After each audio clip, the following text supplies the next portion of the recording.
Chief of Operating Officer One IFRA, Organisasi Surat Kabar Dunia, Thomas Jacob, menyatakan bahwa tantangan bagi surat kabar akan semakin berat ke depan. Memasuki era digital ini, pelaku bisnis media harus semakin pandai melihat peluang. Demikian disampaikannya di sela Publish Asia 2018 di Nusa Dua.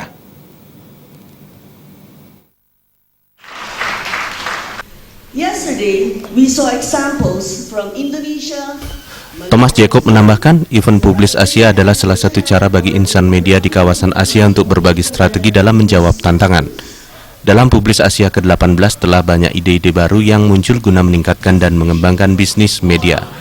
Thomas memuji Publish Asia yang digelar di kawasan Nusa Dua berlangsung lebih meriah dari sebelumnya.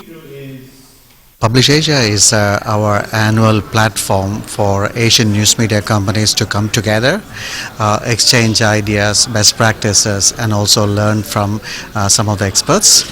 The news media industry is going through a huge transformation, and the purpose of this conference is to make sure that media companies in Asia benefit from the experiences from all over the world, and they can implement the transformation strategies and also learn from the peers.